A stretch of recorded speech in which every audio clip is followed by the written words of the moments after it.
Bismillahirrahmanirrahim. Assalamualaikum warahmatullahi wabarakatuh.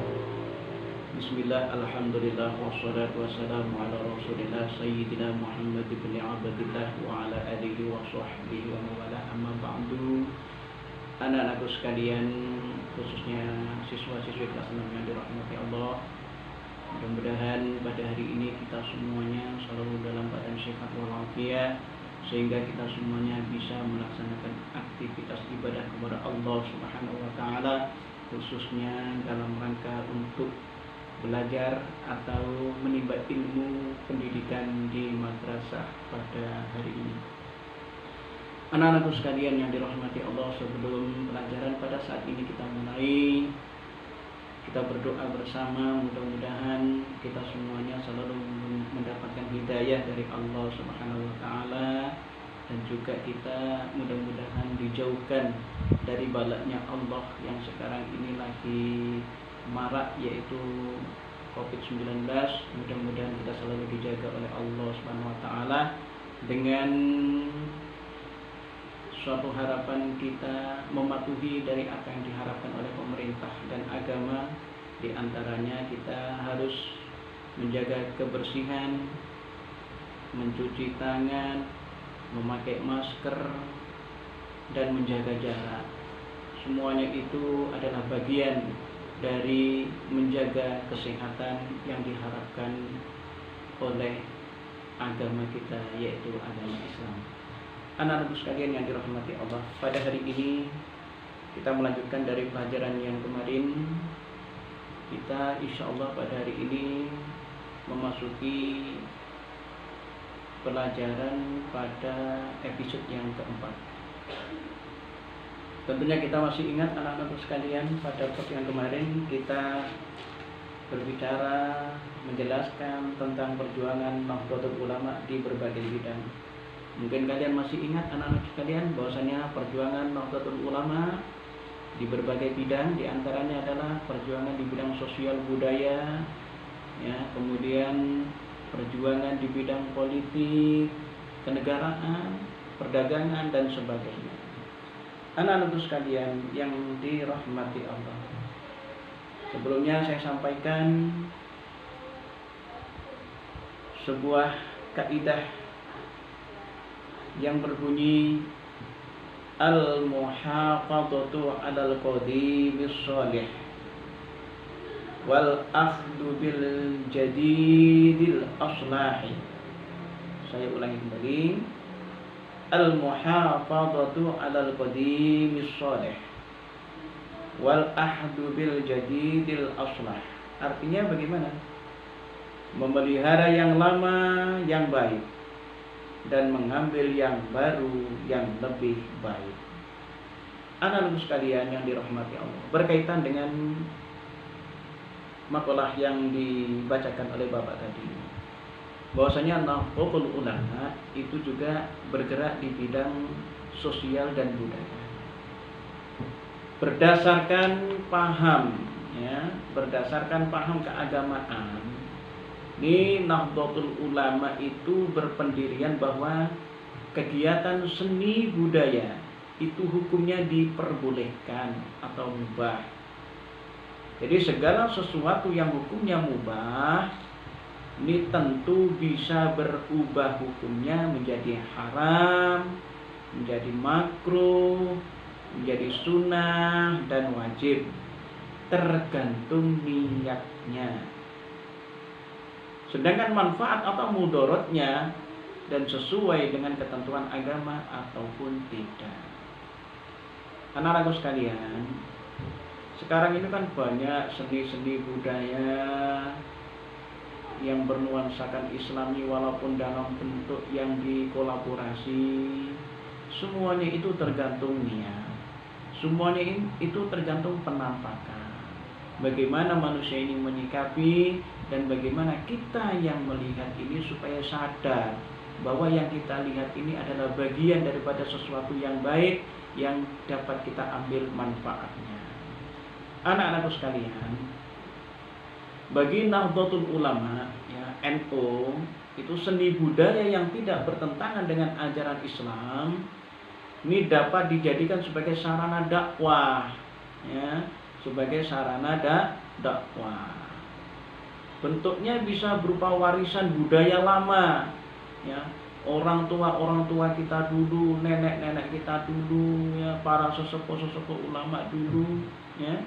Jadi Nahdlatul Ulama itu dalam seni budaya dirasa itu tidak bertentangan dengan ajaran Islam, maka dijadikanlah sebagai sarana dakwah.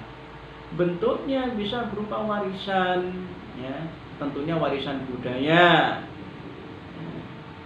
Warisan budaya baik yang warisan lama ataupun yang baru, ataupun sebelum kedatangan Islam, atau hal-hal yang baru sebagai akibat perkembangan zaman sekarang. Jadi kita harus bisa membedakan seni budaya yang bersyariatkan, artinya tidak bertentangan dengan agama. Maka di NU ini sangat peduli hal yang demikian. Anak-anakku sekalian, perhatian Nahdlatul Ulama dalam mengembangkan seni budaya ini terlebih-lebih di zaman sekarang. Kalau zaman dulu, ya, ini ada istilah seni budaya yang dikelola oleh Nahdlatul Ulama, namanya les bumi, ya, namanya les bumi. Apa les bumi itu? Lembaga Seniman dan Budayawan Muslim, ya. Les bumi itu lembaga seniman dan budayawan Muslim. Nah, lembaga ini bertujuan mengembangkan seni budaya yang bernapaskan Islam atau kategori seni budaya Islam. Di antara jenis kesenian yang dikembangkan oleh les bumi ini, contohnya kita ada kaligrafi, ya, menulis Arab itu, ya, menulis Arab dengan berbagai motif, model dan sebagainya, itu namanya kaligrafi. Kemudian ada qasidah rebana, ya, ada seni drama, mana seni drama ini yang menampilkan cerita-cerita yang bernapaskan Islam, mungkin cerita tentang Wali Songo, para nabi-nabi dan sebagainya. Bahkan qasidah rebana ini sekarang banyak berkembang, adanya hadroh, ya. Hadroh itu pun banyak tingkatan-tingkatannya, ada ishari, kemudian ada al-banjari dan sebagainya. Ini merupakan seni budaya yang memang sangat diharapkan oleh warga Nahdlatul Ulama. Tuh. Anak-anakku sekalian yang dirahmati Allah, ini setelah kalian mengetahui ataupun mendengar dari apa yang menjadi gerakan Nahdlatul Ulama di bidang sosial budaya, maka kalian tidak usah ragu lagi.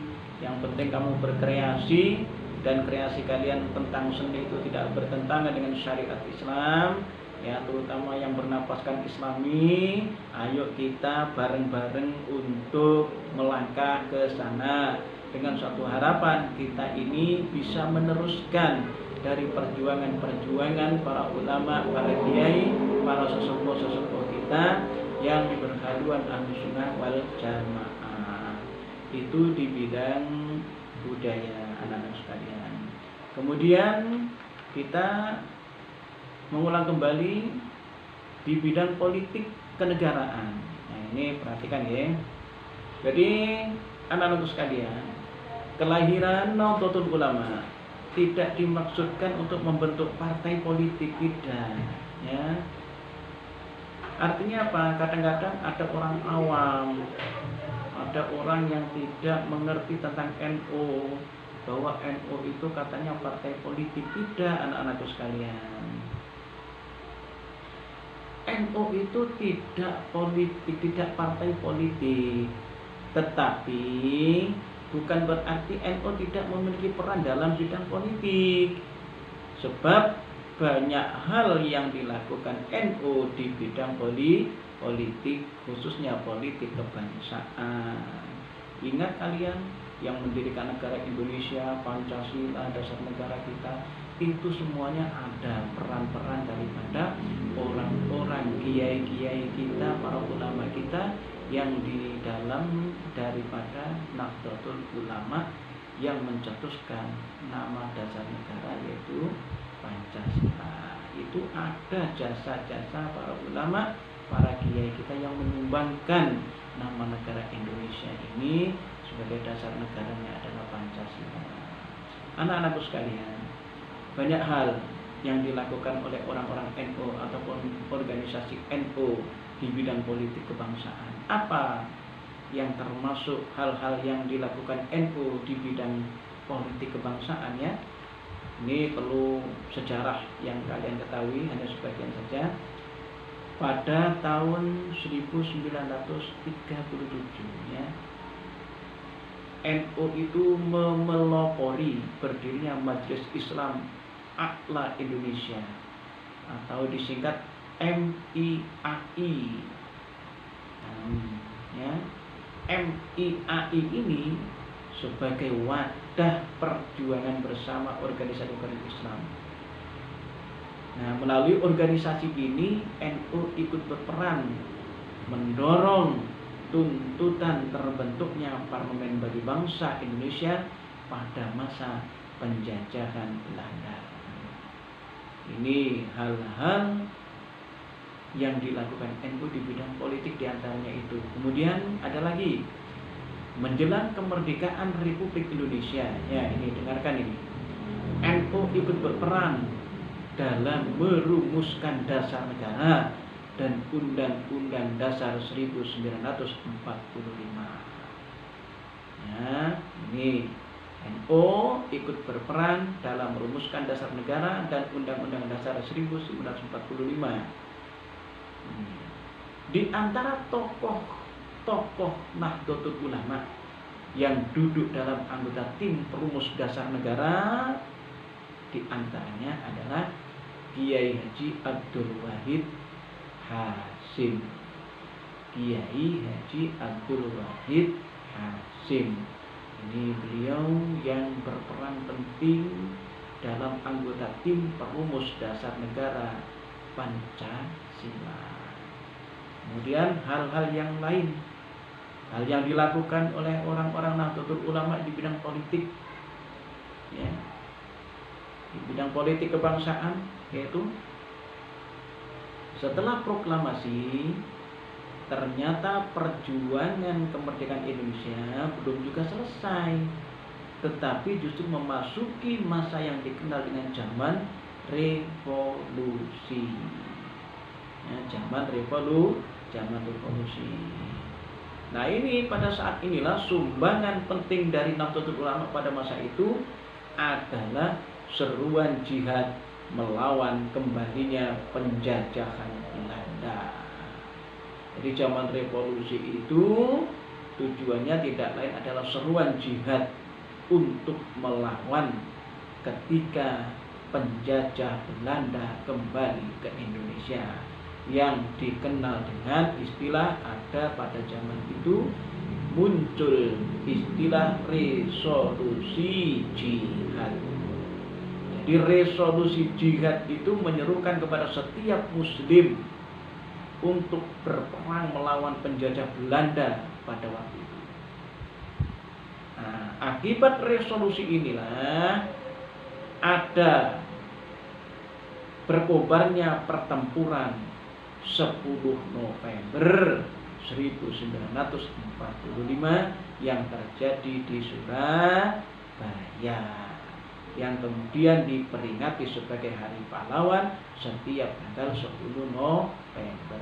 Itulah dari hal-hal penting yang dilakukan NU di bidang politik kebangsaan, anak-anakku sekalian.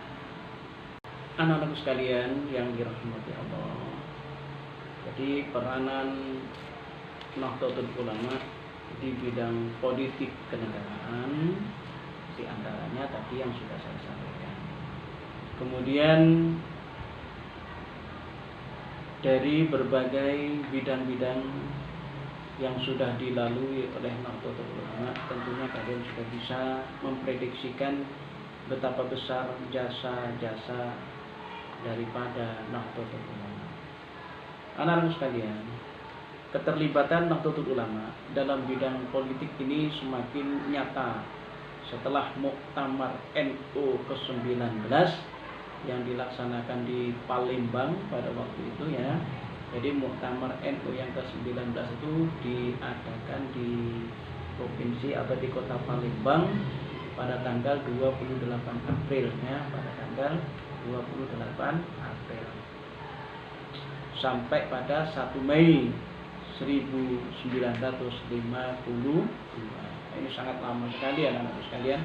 Jadi muktamar itu ya, itu sudah muktamar yang ke-19 pada tahun 1952.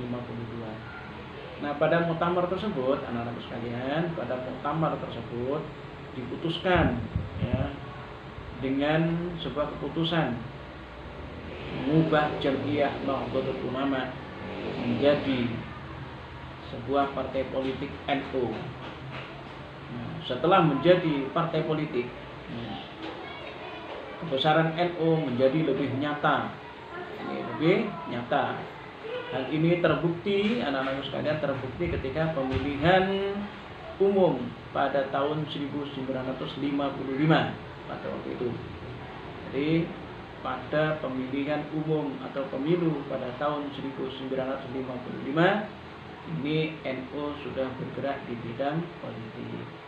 Nah, di situ NU menjadi salah satu dari 4 partai besar pemenang pemilu.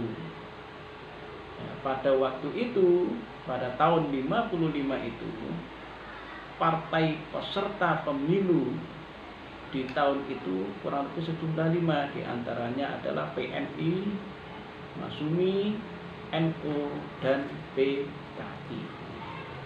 Anak-anak sekalian yang dirahmati Allah, dengan kemenangan yang diperoleh dalam pemilu 1955 ini sekedar sejarah supaya kamu tahu ya. Jadi kemenangan NU pada tahun 1955, NU ini memiliki peranan yang cukup besar dalam penyelenggaraan negara ya.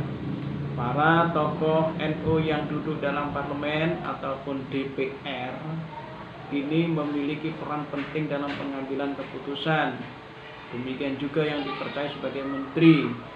Mereka menjadi pemimpin bangsa yang amanah dan bertanggung jawab, terutama dalam mempertahankan negara kesatuan Republik Indonesia yang tentunya dari ancaman ataupun perpecahan akibat berbagai pemberontakan di beberapa daerah di Indonesia pada waktu itu.